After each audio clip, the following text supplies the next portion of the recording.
వైసీపీకి మరొక షాక్ తగిలింది. దానికి సంబంధించిన బ్రేకింగ్ మనం చూస్తున్నాం. సీనియర్ నేత మాజీ మంత్రి బాలినేని రాజీనామా చేశారు వైసీపీ పార్టీకి. ఆ రిజైన్ లెటర్ ను అధినేత జగన్ కు పంపించారు బాలినేని. కొద్ది రోజులుగా అధిష్టానంపై అసంతృప్తితో ఉన్నటువంటి బాలినేని ఎట్టకేలకు పార్టీకి గుడ్ బై చెప్పేశారు. 4 సార్లు ఒంగోలు నుంచి గెలిచినటువంటి బాలినేని 2012లో కాంగ్రెస్ ప్రభుత్వంలో మంత్రి పదవికి పార్టీకి రాజీనామా చేసి వైసీపీలో చేరారు. ఇక ఆ తర్వాత ఒంగోలు నుంచి ఉప ఎన్నికల్లో వైసీపీ టికెట్ పై పోటీ చేసి గెలిచారు.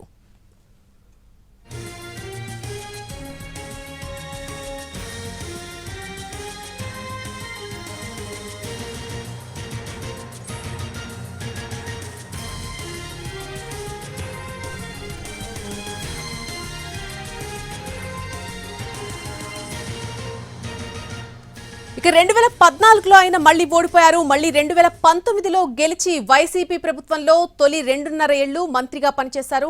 ఆ తర్వాత మంత్రి పదవి పోవడంతో తీవ్ర అసంతృప్తికి లోనయ్యారు. జగన్ బుజ్జగింపులతో మళ్లీ యాక్టివ్ అయ్యారు బాలినేని. గత ఎన్నికల్లో మళ్లీ ఓటమి చెందడం జరిగింది. వైసీపీ కూడా అధికారం కోల్పోవడంతో బాలినేని పార్టీ కార్యక్రమాలకు దూరంగా ఉంటూ వస్తున్నారు. ఈవీఎంలపై ఒంటరిగానే పోరాటం చేశారు. ఇక ఈ విషయంలో అధిష్టానం సపోర్ట్ చేయలేదని బాలినేని బాహాటంగానే అసంతృప్తి వ్యక్తం చేశారు. ఆయన ముఖ్య అనుచరులు కొందరు వైసీపీని వీడి టీడీపీలోకి వెళ్లిపోయారు. బాలినేనిపై ఏ చిన్న ఆరోపణ బయటకొచ్చినా అవకాశాన్ని టీడీపీ జనసేనలు అస్సలు ఎదుర్కోవడం లేదు. ఎదురుదాడికి దిగాయి. బాలినేని మంచోడే, ఆయన కుమారుడు మాత్రం మామూలోడు కాదు అంటూ సోషల్ మీడియాలో పోస్టింగ్లు పెట్టారు. జరుగుతున్న పరిణామాలను ముందుగానే బేరీజ్ వేసుకున్న బాలినేని నియోజకవర్గానికి ఎక్కువ సమయం కేటాయించారు. తాను అసెంబ్లీకి పోటీ చేయబోయే చివరి ఎన్నికలు ఇవేనంటూ బరిలోకి దిగారు బాలినేని. అసెంబ్లీ ఎన్నికల్లో దామచర్ల జనార్దన్ చేతిలో ఓటమి చెందారు.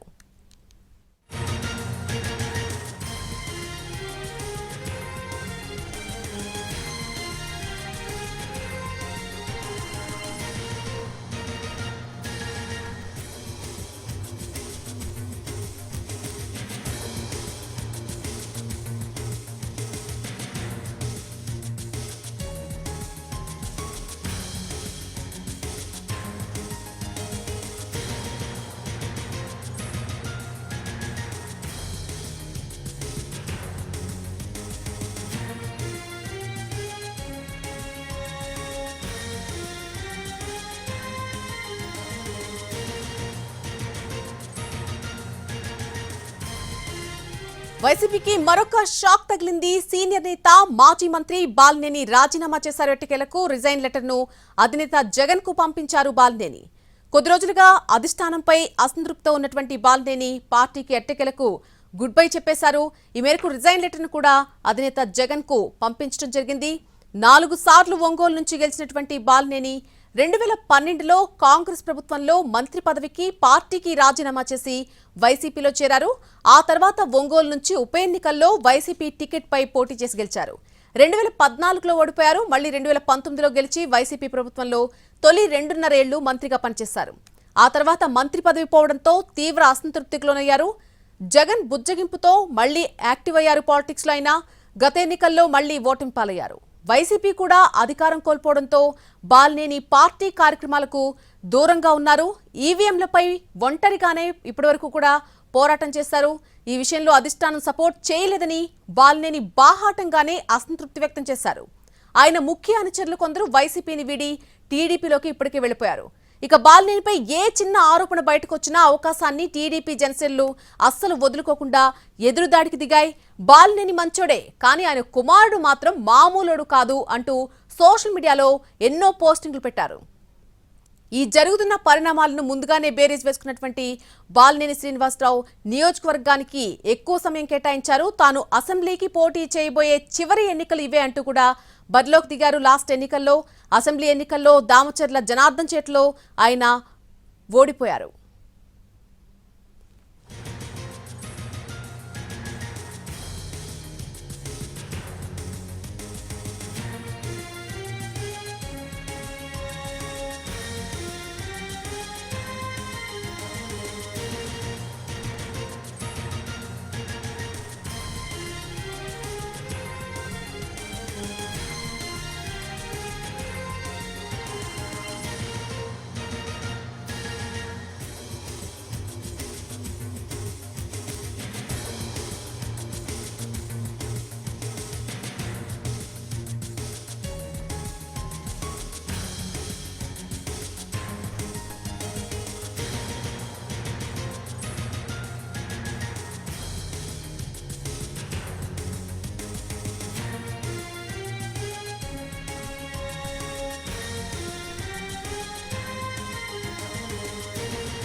వైసీపీకి మరొక షాక్ తగిలింది. సీనియర్ నేత మాజీ మంత్రి బాలినేని రాజీనామాకు సంబంధించినటువంటి బ్రేకింగ్ మనం చూస్తున్నాం. రిజైన్ లెటర్ ను అధినేత జగన్ కు పంపించారు బాలినేని. కొద్ది రోజులుగా ఆయన అధిష్టానంపై అసంతృప్తితో ఉన్నారు. అయితే ఎట్టకేలకు పార్టీకి గుడ్ బై చెప్పేశారు. 4 సార్లు ఆయన ఒంగోలు నుంచి గెలిచారు. 2012లో కాంగ్రెస్ ప్రభుత్వంలో ఆయన మంత్రి పదవికి అలాగే పార్టీకి రాజీనామా చేసి వైసీపీ పార్టీలోకి చేరడం జరిగింది. ఆ తర్వాత ఒంగోలు నుంచి ఉప ఎన్నికల్లో వైసీపీ టికెట్ పై పోటీ చేసి ఆయన గెలుపొందారు. 2014లో మళ్లీ ఓడిపోయారు. మళ్లీ 2019లో గెలిచి వైసీపీ ప్రభుత్వంలో తొలి 2.5 ఏళ్లు మంత్రిగా పనిచేశారు. ఆ తర్వాత మంత్రి పదవి పోవడంతో తీవ్ర అసంతృప్తికి లోనయ్యారు. జగన్ బుజ్జగింపుతో మళ్లీ యాక్టివ్ అయ్యారు. గత ఎన్నికల్లో మళ్లీ ఓటమి పాలయ్యారు. వైసీపీ కూడా అధికారం కోల్పోవడంతో బాలినేని పార్టీ కార్యక్రమాలకు దూరంగా ఉంటూ వస్తున్నారు ఇప్పటివరకు కూడా. అలాగే ఈవీఎంలకు సంబంధించి కూడా ఈవీఎంలపై ఒంటరిగానే పోరాటం చేస్తూ ఉన్నారు. ఈ విషయంలో అధిష్టానం తనకు సపోర్ట్ చేయలేదని కూడా బాలినేని బాహాటంగానే అసంతృప్తి వ్యక్తం చేసినటువంటి పరిస్థితులు చూసాం. ఆయన ముఖ్య అనుచరులు కొందరు వైసీపీని ఇప్పటికే వీడి టీడీపీ పార్టీలోకి వెళ్లిపోవడం కూడా జరిగింది. ఇక బాలినేనిపై ఏ చిన్న ఆరోపణ బయటకు వచ్చినా సరే అవకాశాన్ని ఇటు ఈ టీడీపీ కావచ్చు లేకపోతే జనసేన కావచ్చు ఏ పార్టీ కూడా అసలు వదులుకోకుండా ఎదురుదాడికి దిగాయి. బాలినేని విషయానికి సంబంధించి ఆయన మంచి వ్యక్తే కానీ ఆయన కుమారుడు మాత్రం అసలు మామూలు వ్యక్తి కాదు, మామూలుడు కాదు అంటూ కూడా సోషల్ మీడియాలో కొన్ని పోస్టింగ్లు పెట్టారు. అయితే ఈ జరుగుతున్న పరిణామాలను ముందుగానే ఆయన బేరీజ్ వేసుకున్న బాలినేని నియోజకవర్గానికి కాస్త ఎక్కువ సమయాన్నే కేటాయించారు. తాను అసెంబ్లీకి పోటీ చేయబోయే చివరి ఎన్నికలు ఇవేనంటూ కూడా లాస్ట్ ఎన్నికల్లో ఆయన బరిలోకి దిగడం జరిగింది. అసెంబ్లీ ఎన్నికల్లో బరిలోకి దిగిన తర్వాత దామచర్ల జనార్దన్ చేతిలో ఆయన ఓటమి పాలయ్యారు.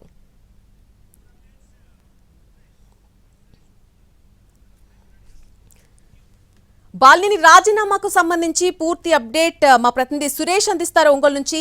సురేష్, ప్రకాశం జిల్లాలో వైసీపీకి పెద్ద షాకే తగిలిందని చెప్పుకోవచ్చు. ఎందుకంటే వైసీపీకి సంబంధించిన కీలక నేత బాలినేని శ్రీనివాసరెడ్డి ఈ రోజు వైఎస్ఆర్ పార్టీకి రాజీనామా చేస్తున్నట్టు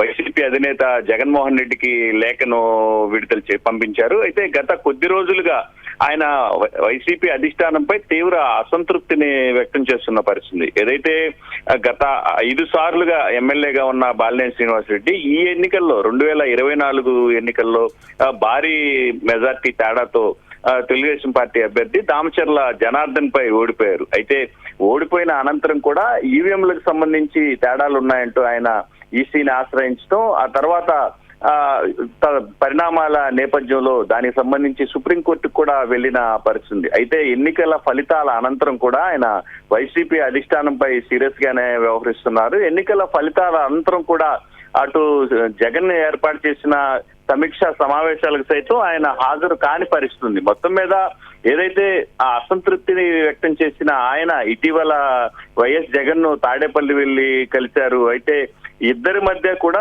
సయోధ్యకు కుదరలేదని మాత్రం స్పష్టంగా తెలుస్తుంది. జగన్ తో సమావేశం అనంతరం కూడా ఆయన అసంతృప్తిలోనే ఉన్నట్లు పూర్తి సమాచారం ఉంది. అయితే గత కొంతకాలంగా ఆయన జనసేనలోకి వెళ్తున్నాడంటూ పెద్ద ఎత్తున ప్రచారం జరుగుతున్న నేపథ్యంలో తాజాగా ఆయన ఇవాళ రాజీనామా చేస్తున్నట్టు ప్రకటించారు. దాంతో పాటే లేఖను వైసీపీ అధినేత జగన్ కు ఆయన పంపించిన పరిస్థితి. గత 2019 ఎన్నికల్లో గెలిచిన ఆయన ఫస్ట్ విద్యుత్ శాఖ మంత్రిగా తొలి 2.5 సంవత్సరాలు పనిచేశారు. ఆ తర్వాత మంత్రివర్గ విస్తరణ సమయంలో ఆయన తన మంత్రి పదవిని కోల్పోయిన పరిస్థితి. అప్పటి నుంచి అధిష్టానం అటు వైసీపీ అధినేత జగన్ తో ఆయన కొంత గ్యాప్ నడుస్తున్న పరిస్థితి. వైసీపీలోని ఓ వర్గం తనను టార్గెట్ గా చేసుకొని తనను ఇబ్బందులకు గురి చేస్తున్నారంటూ ఆయన తీవ్ర భావోద్వేగానికి కూడా గతంలో లోనైన పరిస్థితి. ఖచ్చితంగా తనను రాజకీయంగా ఇబ్బందులు పెట్టడానికే వైసీపీలోని ఓ వర్గం ఇబ్బందులకు గురిపెట్టేలా పలు సందర్భాల్లో వ్యవహరించిందని తెలుగుదేశం పార్టీకి సంబంధించిన వ్యక్తులతోటి వీళ్ళు కుమ్మక్కై తన రాజకీయంగా ఇబ్బందులు పాలు చేస్తానికి ప్రయత్నిస్తున్నారని ఆయన గతంలోనే మీడియా సమావేశంలో భావోద్వేగానికి లోనైన పరిస్థితి. గత కొంతకాలంగా ఆయన అటు వైసీపీ అధిష్టానం తీరుపై అసంతృప్తిగా ఉన్న నేపథ్యంలో జనసేనకు వెళ్తారనే ప్రచారం కూడా తీవ్రంగా జరుగుతున్న నేపథ్యంలో ఆయన రాజీనామా అనంతరం ఖచ్చితంగా జనసేనకు వెళ్లే అవకాశాలు ఉన్నాయి. ఆయన నిన్న ఎవరైతే జనసేనకు సంబంధించి ముఖ్య నేత, అదేవిధంగా జనసేన పార్టీ అధినేత పవన్ కళ్యాణ్ సోదరుడు నాగేంద్ర బాబును కూడా ఆయన కలిసినట్లు కూడా కీలక సమాచారం మన దగ్గర ఉంది. అయితే 2 రోజుల్లో ఆయన ఖచ్చితంగా పవన్ కళ్యాణ్ ను కలుస్తారు, జనసేన పార్టీలో చేరతారని ఆయన సన్నిహితులు కూడా చెప్తూ వస్తున్నారు. మొత్తం మీద ఏదైతే బాలినేని శ్రీనివాసరెడ్డి రాజీనామాతో ప్రకాశం జిల్లా వైసీపీతో పాటు అటు రాష్ట్ర వ్యాప్తంగా కూడా వైసీపీకి ఒక కుదుపు లాంటి అంశమే అని మాత్రం వైసీపీ నేతలే భావిస్తున్న పరిస్థితి ఉంది ప్రస్తుతం. సురేష్, ఇప్పటికీ రాజీనామా లేఖనైతే అధినేత జగన్ కు పంపించినట్టుగా చెప్తున్నారు. పార్టీ నుంచి ఎటువంటి రెస్పాన్స్ వినిపిస్తోంది ఇప్పటి వరకు ఆయన రాజీనామాకు సంబంధించి? ఆయన కొద్దిసేపటి క్రితమే ఈ లేఖను అటు వైసీపీ అధినేత జగన్ కు పంపించడంతో పాటు మీడియా సంస్థలకు కూడా ఆయన స్వయంగా అన్ని మీడియా సంస్థలకు కూడా పంపించినట్లు చెప్తున్నారు. మొత్తం మీద ఏదైతే దీనికి సంబంధించి గత కొద్ది కాలంగా ఆయన పార్టీని వీడతారని చెప్పి అటు వైసీపీ అధిష్టానం దగ్గర కూడా కీలక సమాచారం ఉంది. ఈ నేపథ్యంలోనే ఆయన తాడేపల్లికి పలుసార్లు ఆయన జగన్ ని కలవాలని వైసీపీ కీలక నేతలు ఆయన పిలవటం, ఆయన సుముఖత వ్యక్తం చేయని నేపథ్యంలో ఏదైతే మొదటిసారి ఎన్నికల ఫలితాల అనంతరం మొదటిసారి సమీక్ష సమావేశాలకు కూడా ఆయన హాజరు కాలేదు. అదేవిధంగా ఈవీఎంలకు సంబంధించి కూడా వైసీపీ అధిష్టానం నుంచి తనకు సపోర్ట్ లేదని, తనకు ఒంటరిగా ఈవీఎంలకు సంబంధించి పోరాటం చేస్తున్నానని కూడా ఆయన మీడియాతో మాట్లాడుతూ చెప్పిన పరిస్థితుంది. అయితే ఈ సందర్భంలో కూడా ఆ తర్వాత పలు పరిణామాల నేపథ్యంలో వైసీపీ అధిష్టానానికి సంబంధించి సజ్జల రామకృష్ణారెడ్డి పలుసార్లు ఆయనతో వచ్చి సీఎం వైఎస్ జగన్ ను కలవాలని పలుసార్లు చెప్పిన నేపథ్యంలో ఆయన గత వారం రోజుల క్రితం తాడేపల్లి వెళ్లి వైఎస్ జగన్ ను కలిసిన పరిస్థితి. అయితే ఇద్దరు దాదాపు గంట పాటు చర్చించుకున్నప్పటికీ పలు విషయాల్లో వాళ్ళిద్దరి మధ్య ఏకాభిప్రాయం కుదరలేదని తెలుస్తుంది. దీంతో ఆయన అసంతృప్తిగా మొత్తం ఇక్కడ తాడేపల్లి నుంచి తిరిగి హైదరాబాద్ వెళ్లిపోయారు. ఆ తర్వాత ఏదైతే ఒంగోలు కార్పొరేషన్ సంబంధించి కార్పొరేటర్లు ఆయనతో సమావేశానికి హైదరాబాద్ వెళ్లిన నేపథ్యంలో ఆయన వాళ్ళతోటి భవిష్యత్ కార్యాచరణపై చర్చిస్తున్నారని సమాచారం అందుకున్న వైసీపీ అధిష్టానం హైదరాబాద్ లో అందుబాటులో ఉన్న మాజీ మంత్రి విడుదల రజనీతో పాటు ఎమ్మెల్సీ సతీష్ రెడ్డిని కూడా ఆయన దగ్గరికి రాయబారానికి పంపించింది. అయితే ఆ సమయంలో వాళ్ళు ఏం మాట్లాడుకున్నారనే సమాచారం పూర్తి స్థాయిలో బయటికి రానప్పటికీ పార్టీలో కొనసాగాలని వైఎస్ జగన్ మాటగా వాళ్ళు ఆయనకు చెప్పినట్లు తెలుస్తుంది. అయితే గత వారం రోజులుగా ఈ ఎపిసోడ్ నడుస్తున్న నేపథ్యంలో అంటే వైసీపీ అధిష్టానానికి సంబంధించి ఈ ప్రస్తుతానికైతే ఎవరు రెస్పాండ్ కానప్పటికీ రాష్ట్ర వ్యాప్తంగా బాలినేని శ్రీనివాసరెడ్డి లాంటి నేత పార్టీ నుంచి దూరం కావటం మాత్రం పార్టీకి ఇబ్బందికర పరిస్థితులు ఏర్పడతాయని చెప్తున్నారు. ఇప్పటికే ఎవరైతే ఎంపీలుగా ఉన్నారో మోపిదేవి వెంకటరామతో పాటు బీదా మస్తాన్ రావు వంటి నేతలు కూడా పార్టీకి దూరమైన నేపథ్యంలో వైసీపీకి మొదటి నుంచి అటు 99 నుంచి వైఎస్ఆర్ కుటుంబానికి అత్యంత సన్నిహితుడిగా ఉన్న బాలినేని శ్రీనివాసరెడ్డి వరుసకు జగన్ కు మామ కూడా అయ్యే పరిస్థితుల నేపథ్యంలో సొంత బంధువులు అంటే ఇప్పటికే ఆయన సోదరి షర్మిల పార్టీకి దూరంగా ఉంటూ ఆయన మామ అయ్యే బాలినేని శ్రీనివాసరెడ్డి కూడా పార్టీని వీడటంతో సొంత వ్యక్తులే పార్టీని వీడుతున్నారనే ప్రచారాల నేపథ్యంలో ఆయన బయటకు వెళ్ళటం మాత్రం తీవ్ర పార్టీకి నష్టం కలిగించే అంశంగానే పార్టీ వర్గాలు భావిస్తున్నాయి. అయితే దీనికి సంబంధించి పార్టీ కీలక నేతలు ఎప్పుడు స్పందిస్తారనే అంశం మాత్రం తెలియాల్సింది. అయితే సురేష్, ఆయన కుమారుడిపై కొన్ని ఆరోపణలున్నాయి. ఆయన రాజీనామా వెనక ఈ ఆరోపణలు కూడా ఒక కారణంగా చెప్తున్నారు. నిజమేనా? దానిపై ఏమైనా స్పష్టత ఉందా?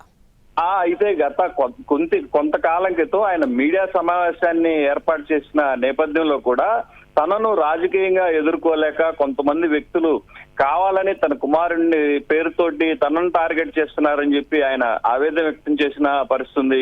ఎవరైతే పార్టీలో అత్యంత ముఖ్యమైన కీలక పదవుల్లో ఉన్న వ్యక్తులే తనను టార్గెట్ చేశారని వాళ్ళు అప్పటి ప్రతిపక్ష నాయకులు టీడీపీకి సంబంధించి అప్పటి ప్రతిపక్షంలో ఉన్న టీడీపీ నాయకులతో వీళ్ళు కుమ్మక్కై ఏది జరిగినా కూడా తన కుమారుడికి ఆపాదించి తన కుమారుణ్ణి సెంటర్ చేసే పరిస్థితులు తీసుకొస్తున్నారని, బాలినేని శ్రీనివాసరెడ్డి మంచోడే, ఆయన కుమారుడు మాత్రం మామూలోడు కాదు అనే విధంగా ప్రచారాన్ని ముమ్మరం చేసి తన కుమారుడు ప్రణీత్ రెడ్డి, ఎవరైతే బాలినేని శ్రీనివాసరెడ్డి కుమారుడు ఉన్నాడో ప్రణీత్ రెడ్డి, ఆయనకు ఇబ్బంది కలిగించేలా రాజకీయ భవిష్యత్తు లేకుండా చేయటానికి కుట్ర పన్నుతున్నారని ఆయన ఆవేదన వ్యక్తం చేస్తున్న పరిస్థితులు ఉన్నాయి. బయట వ్యక్తులతో అయితే ఎంతటి పోరాటాలైనా చేయవచ్చు, కానీ పార్టీకి సంబంధించి పార్టీలో ఉన్న వ్యక్తులతోటి ఎలాంటి పోరాటాలు చేయాలో తనకు అర్థం కావట్లేదని బాలినేని శ్రీనివాసరెడ్డి చెప్పిన పరిస్థితి. మొత్తం మీద ఏదైతే ఇటు రాజకీయంగా వైసీపీకి సంబంధించి తాను రాజకీయంగా వైసీపీలో కొనసాగలేనని ఆయన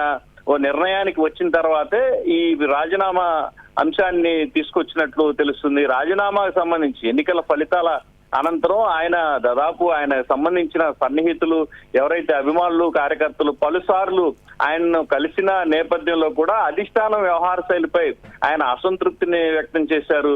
ఎన్నికల అనంతరం ఫలితాలు, ఇంత దారుణమైన ఫలితాలు, ఘోర పరాజయాన్ని పార్టీ చవిచూసిన తర్వాత కూడా జగన్ లో ఎటువంటి మార్పు లేదు, ఇప్పటికీ ఆయన తాను చెప్పిందే మీరు వినాలి అనే ధోరణిలోనే వ్యవహరిస్తున్నారంటూ తన ఆవేదనను వ్యక్తం చేసిన పరిస్థితి.